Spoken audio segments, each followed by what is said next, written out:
Samantha let out a sharp cry as her body slammed against the rough pavement, her skin tearing where gravel met flesh. Blood mingled with dirt, and her knees throbbed, but her focus shot straight to her belly. The impact had hit hard. She clutched it instinctively, heart pounding in terror. Nathan had looked right into her eyes before abandoning her. The luxury car didn't slow, not even a flicker of hesitation. The taillights of the Bentley disappeared into the distance, and beside him, Harper's smug laughter echoed. Once a sound that brought warmth, now a cruel memory slicing through Samantha's soul. Her lips quivered. Her voice cracked into the night as she screamed for help. No one came, just the sound of her own heartbeat thudding like a war drum inside her chest. It wasn't just pain, it was devastation. Something deeper than bones had broken. Not only had her body been shattered on that dark, lonely road, but so had her trust, her belief in love, her very sense of safety. Samantha always knew she didn't belong in Nathan's circle. She wasn't born into privilege. She didn't grow up sipping champagne on private decks or sailing along the coast. Her world was made of secondhand clothes, potlucks, and neighbors who offered casseroles during hard times. But Nathan had told her that's what he loved, her simplicity, her heart. He swore none of it mattered, and she believed him, until the moment she stepped into his life of cold smiles, velvet ropes, and unspoken rules. His friends looked through her like glass. His mother barely acknowledged her name. One dinner party, Samantha had overheard her whisper to a guest, "She's just a temporary fascination." But Samantha smiled through it all. She wore the dresses, smiled at the galas, tried to walk like she belonged, even though inside, she always felt like she was borrowing someone else's shoes. Still, she believed love would win. She believed Nathan would protect her. That belief died tonight, on a stretch of road that smelled of gasoline and betrayal. She had spent weeks planning their 5th anniversary. She rented a secluded lake cabin and hung soft lights in the trees. Inside a velvet box, tucked with trembling hands, were a tiny pair of baby sneakers. Her surprise. She'd imagined Nathan lifting them with a stunned smile, kissing her and whispering promises. But instead, she'd seen headlights pull up, and when she peeked out from the woods, there was Harper. In Samantha's dress. In Samantha's moment. They were laughing, kissing. Nathan held open the door like a gentleman, something he hadn't done for Samantha in years, and they disappeared inside the cabin she had spent days preparing. She watched from the shadows, not moving, her gift still clutched in her hand, her feet frozen. She didn't cry. She didn't even breathe. Something inside her went numb. What was meant to be a night of celebration became the night her heart finally realized the truth. It had never been about love. It had always been about control. Desperately, she chased after them, her feet stumbling through dirt and branches, and eventually, the road. She saw the car pause. A door opened. Maybe, just maybe, Nathan would come to his senses. But then Harper leaned forward, sneering.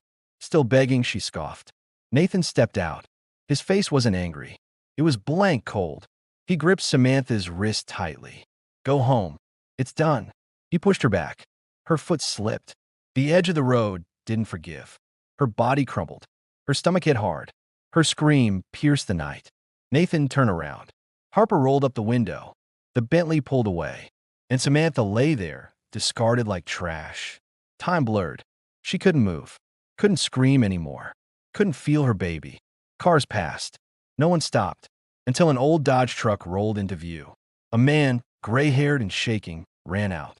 "Oh, dear Lord," he muttered as he knelt beside her. Gently, he lifted her into his passenger seat, his voice repeating, "Stay with me, honey. Just stay with me." Samantha tried to stay awake, to speak, but everything began fading. The road, the noise, her pain. Before we continue the story, if you're new here, please consider subscribing to our channel. It really helps us keep making stories like this. When she opened her eyes again, the hospital lights were soft and blurry. She was hooked to monitors. Her body ached, but her first instinct was to move her hand to her belly. A heartbeat. Weak but there. Her baby had survived. Just like her. Next to her lay a sealed manila envelope.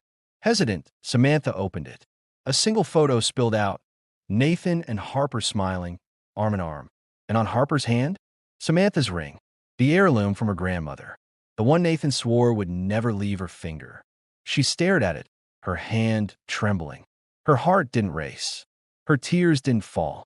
Instead, she gave a slow, strange smile, one that didn't reach her eyes. She folded the photo, slid it back into the envelope, and whispered, "I want to go home." The nurse blinked. "Of course," she replied gently. But Samantha wasn't going home in the way they thought. She was going somewhere else. Somewhere colder. Somewhere sharper. The tiny back room of a law office miles away from the city skyline felt far more powerful than any mansion Samantha had walked through. Across from her sat Mr. Claiborne, her late father's attorney, now retired but still holding a posture of grace and loyalty. He handed her another envelope, this one thicker. Inside, documents, legal, dated, shocking. A trust fund, one Samantha never knew existed, one her father had left behind for her. A quiet fortune, untouched for years. But the real blow wasn't the money. It was the signature. Nathan's. He had known. He had married her not out of love, but because he had learned about the trust years ago. Her inheritance had been the bait. Her womb, the investment. Samantha's body went cold. She looked at the man who once kissed her forehead like she was everything, and realized he had been plotting all along. Samantha didn't crumble this time. Her hands might have trembled as she held those documents, but her heart didn't break again. It had already shattered, and what remained now was something harder, something sharper. She stood, her fingers curled tightly around the edges of the papers, as if they were burning into her skin. Everything she thought was real, the kisses, the laughter, the long talks under the stars, was a lie. Nathan had never loved her. He had chosen her for the money her father had quietly left behind, the kind of money that made people fake forever. The only real love in her life had come from her father, and he was gone. Then came a knock at the office door. A man stepped in, gray suit, weathered face, briefcase in hand. "Ms. Bennett?" he asked. Samantha nodded. He introduced himself as a private investigator. Without a word, he handed her a thick folder. Her pulse quickened as she flipped through it. Each page brought a new wave of nausea. Forged contracts, signed authorizations, massive financial transfers to accounts she'd never opened. Her name was scrawled across all of it, but not a single one was her doing. He'd used her name to funnel everything, her trust, her future, into offshore vaults with no paper trail. Or so he thought. Nathan, the man she had once cooked for, cried with, shared her body and soul with, hadn't just broken her heart. He had robbed her in broad daylight and left her bleeding on the roadside. This wasn't just betrayal. It was financial warfare, and he'd planned it meticulously. He had mapped it out like a heist, made her feel safe, secure. Also, she wouldn't notice him draining her dry until it was too late. The investigator cleared his throat, pulling out a flash drive. Every transaction, every signature, every hidden account. It's all here. Samantha took it with steady hands, her eyes dark with resolve. This wasn't just about heartbreak anymore. It was about justice. And she wasn't going to ask for it. She was going to take it. That night, alone in a motel room off Route 19, she sat cross-legged on the floor with a photo album in her lap. Childhood memories filled the pages. Summer camps, birthday parties, long-forgotten vacations. Her hand stopped on one picture, two little girls, asleep on the floor of her childhood bedroom. One was Samantha. The other was Harper, the breath caught in her throat. Harper wasn't just some woman Nathan met at a gala. She had been there since the beginning. Samantha's so-called best friend. The one who sat at her dinner table, who shared her secrets, who once held her hand during thunderstorms. She had been in her home, in her life, long before Nathan ever came into the picture. That made it worse. It wasn't just betrayal by a husband. It was betrayal by a sister in every way but blood. Harper had known her dreams, her fears, her weaknesses, and she had used all of them. The anger didn't explode. It simmered, slow and precise. Samantha didn't cry, didn't scream. She closed the album and placed it beside her. The next morning, she walked into the county courthouse wearing a gray hoodie and sunglasses. Her belly was just beginning to show. Her face was hidden, unrecognizable to the world that had labeled her missing. She moved quietly, like a shadow, filing papers in silence. No press, no announcement, just one legal strike after another. Nathan's properties, bank accounts, and business holdings were all listed in the injunction. The clerk looked at the file, then at her. "Are you sure?" he asked. Samantha didn't flinch. Yes. Each document she signed was another thread unraveled in Nathan's empire. She didn't need cameras or attention. She needed impact. Her silence was power. Her revenge wasn't loud. It was calculated. A week later, inside a Manhattan boardroom, the sound of a cracking glass table broke the tension. Harper was screaming. Nathan, pale and sweating, stood frozen. His assistant leaned, in and whispered, "Everything's frozen. Accounts, deals gone." Just an hour earlier, Nathan had been shaking hands with international investors, closing in on a multi-million-dollar merger. Now, those same investors were walking out in confusion and fury. Harper's phone buzzed. She glanced down and screamed. A message blinked across the screen. "She's alive." She hurled the phone across the room. The screen shattered just like their future. Nathan gripped the edge of the table, white-knuckled. He had prepared for lawsuits, gossip, even scandal. But not this. He had never imagined the woman he'd left to die would come back. Not as a victim, but as the hurricane tearing through his life. That afternoon, a small brown envelope landed on his desk. No return address. Inside, a birth certificate. His face drained of color. The baby's name wasn't his. No Cole. No Nathan Jr., the father's name, was someone else entirely. A man he hated. A man Samantha had once admired. It was as if Samantha had rewritten the very legacy he thought he controlled. There were no photos, no letters, just that single document. And in that silence, Nathan understood. He hadn't just lost his wealth. He'd lost his future, his bloodline, his name. Julian Blackwell, Nathan's longtime business adversary, had never believed in ghosts until he watched one silently dismantle Nathan's empire from the inside. Deals vanished overnight. Corporate accounts were drained. Legal teams received alerts containing signatures from someone legally presumed dead. At first, Julian assumed it was a cyber attack or an angry former employee. That was until a courier arrived at his penthouse door. No sender. Just a wax-sealed envelope with two things inside. A set of financial documents marked with internal codes only an insider would know, and a single line scribbled in clean handwriting. "You hate him. I survived him." Julian's brow furrowed. He didn't need to ask who sent it. He already knew. Samantha, the ghost in the machine. He had expected desperation, maybe a tearful woman with a sob story. But when he agreed to meet her in person, what he got was something else entirely. She walked into the rooftop bar in a dark coat, hair pinned back, face bare. No ULD, no pretense. Her eyes were sharp, not broken. She wasn't there for pity. "I'm not coming to you as his ex-wife," she said. "I'm coming to you as the person who can bring him down. Permanently." Julian studied her for a moment, then gave a small nod. In her, he didn't see a grieving woman. He saw a weapon, one forged from betrayal and lit by quiet rage. They didn't speak of partnerships or strategy.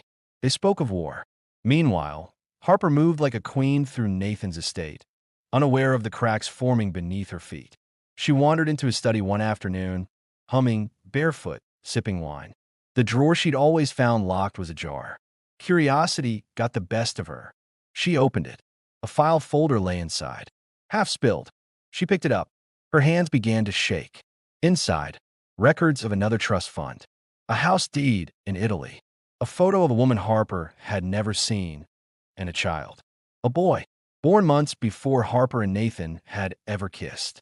Her mind screamed, but her body stayed frozen. Nathan had promised her everything. He told her she was the only one who ever truly saw him. He said Samantha meant nothing, that she was just a phase. But Harper was never meant to be permanent. She dropped the folder on the floor. Laughed, not from amusement, from rage. The same smirk she'd worn when she humiliated Samantha, now twisted with fury. She had become what she mocked, disposable. She was the placeholder, the backup plan, The mistress he eventually intended to replace too. Later that night, Nathan's phone buzzed. One message, a file named Game Over. Assuming it was spam, he opened it casually. His heart nearly stopped. Harper appeared on screen. No muck-up, no smiles, just cold, focused eyes. I know everything, she said. Every transfer, every forged signature, every lie. Her tone wasn't emotional. It was factual, chilling. You made me betray a woman who only loved you. I won't let that slide. Pay me, or I go public. Nathan's fingers trembled. Sweat rolled down his neck. She listed everything in perfect, deadly detail. Bank accounts, transaction dates, internal memos. There were even voice recordings. Phone calls. A clip of him laughing, mocking Samantha while forging her name. Harper stared straight into the camera. I don't care about going down. I care about making sure the world sees you for who you are. Click. Silence. Nathan tried calling her. No answer. He stared at his reflection in the dark screen, realizing the woman he used now held the match, and she was ready to light it. Across town, Samantha sat in a softly lit nursery, cradling her newborn son. The chaos outside, lawyers, journalists, lawsuits, seemed miles away. In this room, there was peace. The baby's tiny fingers gripped her own, warm and alive. She should have felt victorious, powerful, but all she felt was hollow. Revenge was loud, but peace? Peace was quiet, and peace had a price. She had won, but what had it cost? Her belief in love, her sense of safety, her identity? She looked down at her son. His eyes were curious, innocent. He was the only part of her life untouched by lies. But even with him in her arms, the weight of everything she lost pressed against her chest. Still, the world spun on. The headlines exploded like shrapnel. Billionaire Nathan Cole under federal investigation. Luxury holdings collapse after fraud claims. Anonymous source reveals secret trust fund theft. But no one knew the truth. No one knew who had lit the match. While cameras crowded courthouses and reporters shouted at locked gates, Samantha worked from behind the curtain. A cousin from overseas smuggled the final hard drives. She spent long nights organizing evidence, cleaning digital footprints, making sure nothing could be traced back to her. She didn't want credit. She wanted justice. In just 48 hours, the empire Nathan built was ash. His name, once etched on glossy magazine covers, was now paired with words like thief, fraud, betrayer. But still, he had no idea who had brought him down. No idea that the woman he once left on the road was now the storm. The envelope arrived without warning, sealed in gold foil with no return address. Inside, an invitation. Nathan Cole and Harper Lane cordially invite you to their engagement gala. Samantha read the words twice before a smile tugged at the corners of her lips. Not one of joy, but of poetic timing. The world had only just begun to turn on Nathan, but he didn't realize just how far the ground would crumble beneath him. The gala would be filled with flashing cameras, designer gowns, speeches layered in lies. But Samantha wasn't going there to make a scene. She didn't need to show up to ruin them. She was already there, in the cracks under the surface, in the legal traps set weeks before, in the sealed subpoenas scheduled to hit the press the very same night as their grand celebration. She didn't need to crash the party. She was going to haunt it. Each toast would be followed by a leaked document. Each laugh would be interrupted by headlines flooding phones around the room. A carefully timed wave of destruction. And when the night ended, it wouldn't just be a party cut short. It would be the official collapse of everything Nathan and Harper had clawed their way toward. Still, before she sent the final paperwork, Samantha hesitated. Her last name, Cole, was printed at the top of every document. It was the name she'd once carried with pride, a symbol of belonging, of marriage, of the future. But now it felt like acid in her mouth. She stared at it, then slid the folder back across the table to her attorney. Burn it, she whispered. Julian stood in the corner, arms folded, saying nothing. He didn't push. He didn't question her choice to walk away from millions. He just nodded. Samantha stepped out of the office that day with nothing but her name, and even that, she was learning to reclaim. She left behind her old identity, her connections to Nathan, her legal ties to his world of yachts and corruption. High society circles whispered about her. Why would she give up so much after surviving so much? But they didn't understand. Samantha wasn't interested in surviving anymore. She wanted to live. Later that evening, she stood at the bar of a downtown cafe, still wearing a hoodie and jeans, unnoticed by anyone around her. She slipped off her wedding ring, not out of rage, but as a farewell, a small gesture with deep weight. She dropped it in her untouched glass of red wine and walked away. The bartender stared in silence. She didn't. The next phase began quietly. No red carpets, no press releases, just a rented hall filled with women. Some with bruises, some with silence, all carrying stories no one had ever listened to. Samantha stood before them, voice shaky at first. She wasn't a politician. She wasn't a hero. She was just a woman who made it out and wanted to leave the door open behind her. She named her foundation The Silent Rise. Its purpose? Simple. Help women silenced by powerful men. Those too afraid to speak, too poor to leave, too emotionally torn apart to rebuild. Every dollar raised at the gala Julian funded, every auctioned piece of art from his network, went straight into therapy sessions, legal aid, shelter beds. Reporters tried to frame her as Nathan Cole's former wife turned activist. She ignored them. This wasn't for clicks. This wasn't PR. It was her rebellion. One evening, after an outreach event, a young woman with a toddler clinging to her leg hugged Samantha tightly and whispered, "Because of you, I left." That was it. One sentence. But it made every late night worth it. Samantha had once lost her voice in Nathan's world. But now, every time she spoke, another woman found hers. Back in Nat Han's reality, the world was unraveling fast. His wealth hadn't just dwindled, it had vanished. First came the internal audits, then leaked emails, then offshore account statements, tagged anonymously, blowing up across social media. But Samantha's fingerprints were nowhere. The headlines were relentless. Cole Holdings implicated in multi-state fraud scheme. CEO flees country amid subpoena rumors.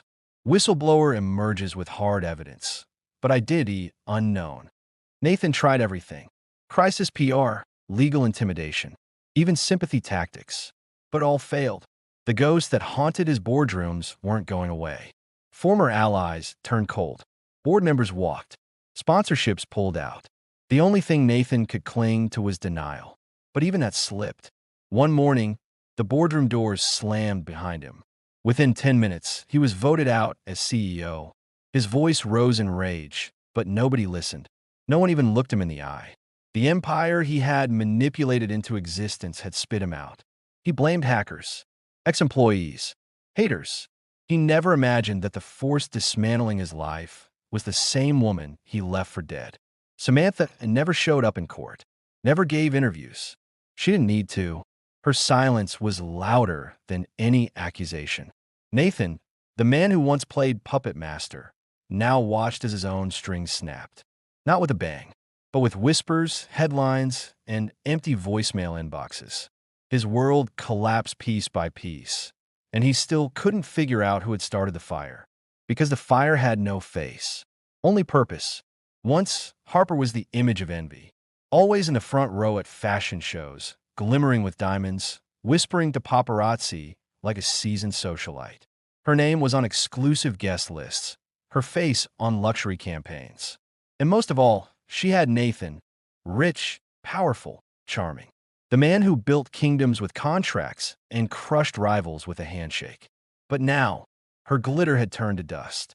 The whispers came first, in boutiques, at brunch tables, even behind velvet ropes. Is that her? The mistress? Then came the headlines. From diamond to disaster, the fall of Harper Lane. Brands pulled out, campaigns canceled. Her name was no longer fashionable, it was radioactive. And Nathan? The man who promised her forever? Gone. One morning, she woke up in their penthouse to find her closet raided, her credit cards declined, and the security team refusing her entry.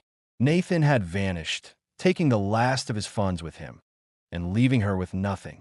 The lease wasn't in her name. The keys didn't work anymore. And the people who once called her darling now crossed the street to avoid her. Desperate, Harper dragged her suitcase to her mother's house, the same house she'd once sworn she'd never return to. Her mother answered the door, took one long look at her daughter, then turned away without a word. No hug, no sympathy, just silence. That night, Harper stood in front of a cracked mirror in the guest bathroom.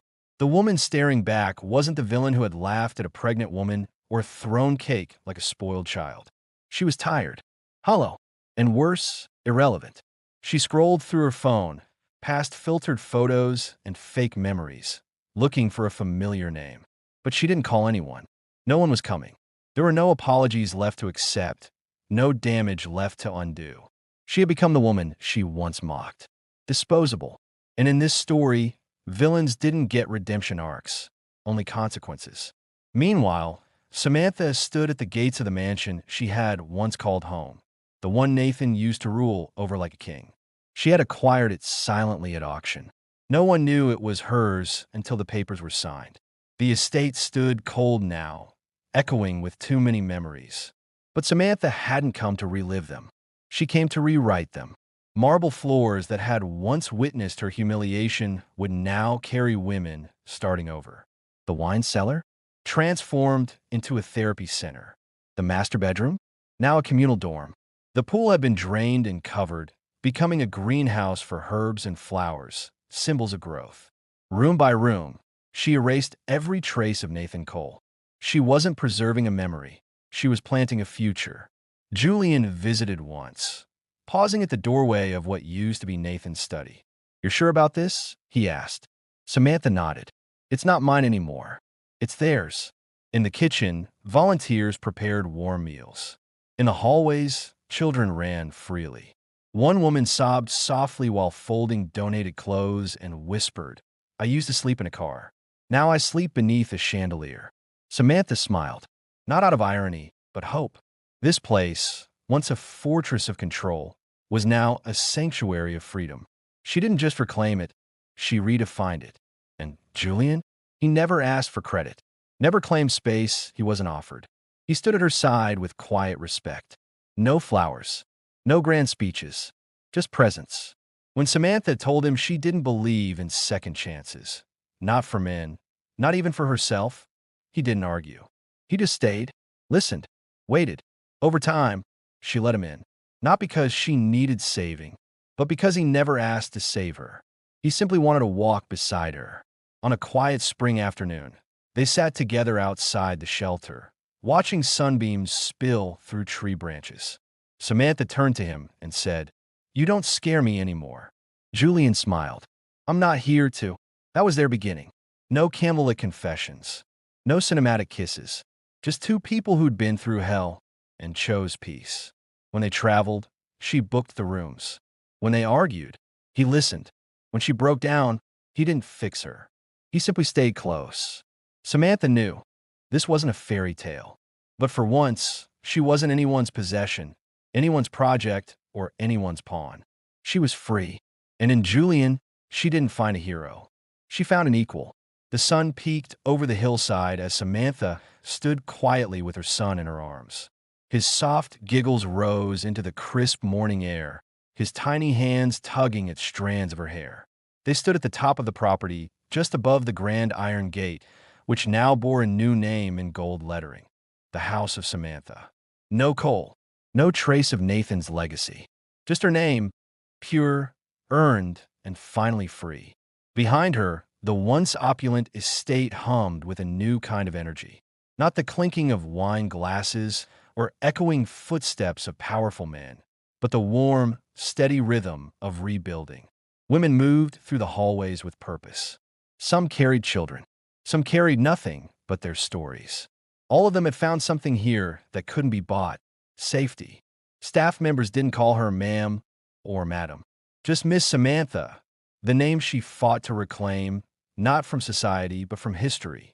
Her son, now 3 months old, had her eyes. Not Nathan's, not his cruelty, just her strength. She kissed his forehead and whispered, "You'll never have to earn love." Below the hill, a woman approached the gate, disheveled, holding a baby, fear in her eyes. Samantha handed her son to a staff member and walked down to meet her without hesitation. "You're safe here," Samantha said gently. No questions asked. And just like that, her story, once riddled with betrayal and silence, continued, not in courtrooms or tabloids, but in the lives she helped restore. Every day, she planted seeds she might never see bloom. And yet, she showed up. She stayed. She opened the door again and again. Meanwhile, in Nathan's ruined world, the wreckage only deepened. With lawsuits stacking, offshore accounts frozen, and investors abandoning him like rats from a sinking ship, he tried to claw his way back with press statements and spin teams. But none of it worked. No one believed the man who used to walk into rooms and silence them with his presence. Now, when his name was mentioned, it came with eye rolls and legal disclaimers. And the worst part? He still didn't know who had orchestrated the downfall. Samantha had remained a ghost. Her name never appeared in a filing. Her face never showed up in media leaks. She never testified, never made a public statement. And yet, her fingerprints were everywhere, in the timing, the silence, the precision. The woman he had underestimated, the one he had left bleeding and pregnant on the side of the road, had become the shadow behind his collapse. And there was no fixing it, no redemption arc, no one left to manipulate. Even Harper, once clinging to his coattails, had vanished into obscurity. After her last betrayal backfired, she had tried to sell her story to the tabloids, but no one cared. She wasn't news anymore, just a faded name in a disgraced man's story. Reporters moved on. Investors focused elsewhere. And Nathan, once surrounded by enablers, now found himself completely alone. His mansion was gone. His jets auctioned off. His name no longer on any building. He was living in a rented apartment in a city where no one returned his calls. He opened his inbox daily, hoping for some legal miracle, a loophole, a distraction. But all he found was silence. And in that silence, he started to break. Samantha, however, had stopped watching. She no longer followed the headlines, no longer waited for karma to strike. She had already moved on. Her focus wasn't revenge.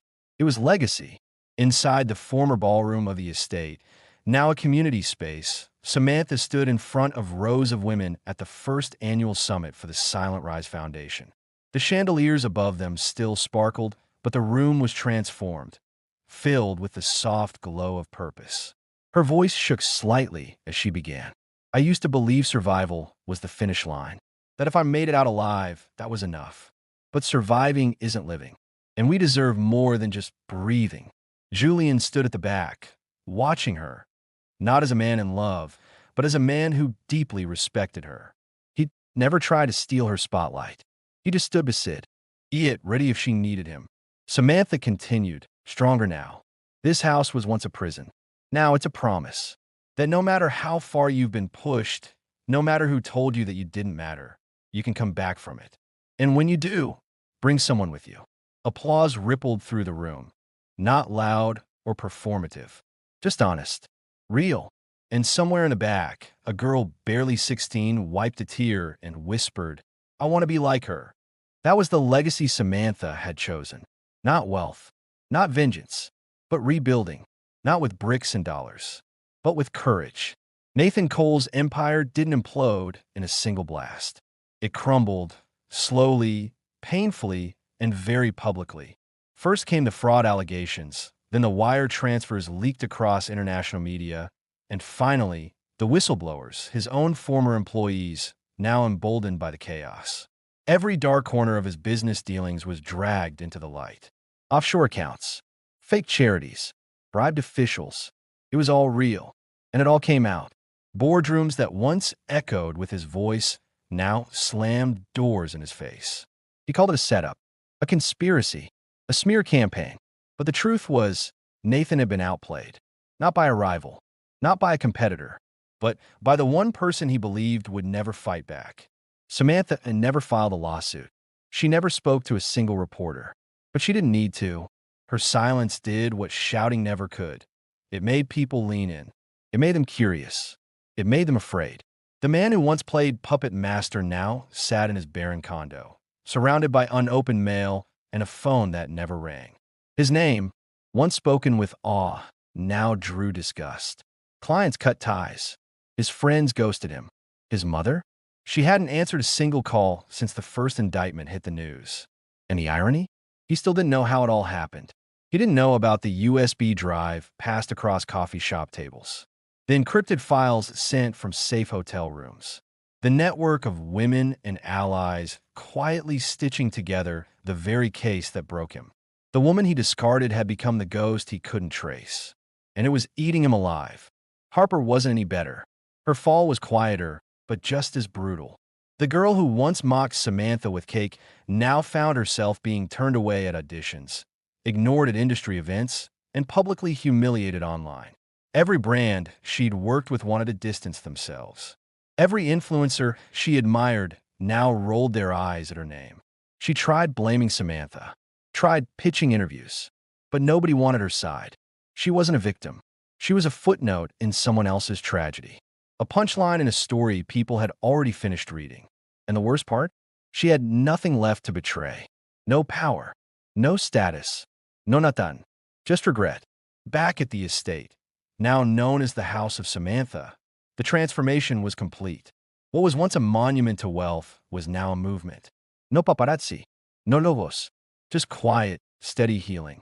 Women who had been silenced were now speaking. Children who had never known safety were finally sleeping soundly. Each room in the house bore traces of new life. Journals filled with affirmations, art made from broken mirrors, shelves of donated books. In one room, a survivor held her newborn and whispered, "This place saved both of us." And in another, a girl fresh out of a group home clutched a notebook and said, "I'm going to law school so I can help women like me." Samantha watched it all, not from a podium, but from the kitchen, rolling up her sleeves, tying her apron, and serving soup during community nights. This wasn't charity. It was justice, wrapped in everyday love. Julian stayed by her side, still never pushing. He was the only man who didn't try to define her, fix her, or lead her. He simply walked with her. And over time, Samantha allowed herself to trust him. Not completely, not blindly, but fully enough to start again. Not as someone's wife, someone's plan, or someone's project, but as herself. One evening, they sat under a canopy of string lights in the garden, sipping tea. Samantha leaned her head on his shoulder, not because she needed comfort, but because she felt safe enough to want it. "I never thought I'd make it here," she said quietly. "You did more than make it," Julian replied. "You built something better." A few weeks later, a reporter sent an anonymous tip asking to interview the mysterious woman behind Nathan Cole's collapse. Samantha declined, politely, firmly. She didn't need the world to know her name, because the right people already did. One morning, she found a small package at the front gate. No name, just a tiny gold pendant. Inside, etched in fine cursive, resilient. No sender, no note, just that single word. She wore it every day. That summer, a young girl arrived at the shelter with nothing but a backpack and a scar that hadn't healed. Samantha welcomed her personally, handed her a warm blanket, and said the same words she'd now spoken 100 times. "You're safe here. No questions asked." And she meant it. The story didn't end with a court case, or a headline, or a revenge plot fulfilled. It ended with women who finally found peace. And with Samantha standing quietly, baby on her hip, past behind her, future wide open. She turned the final page of her story not with vengeance, but with grace. If you enjoyed this story, please subscribe to our channel and let us know your favorite moment in the comments.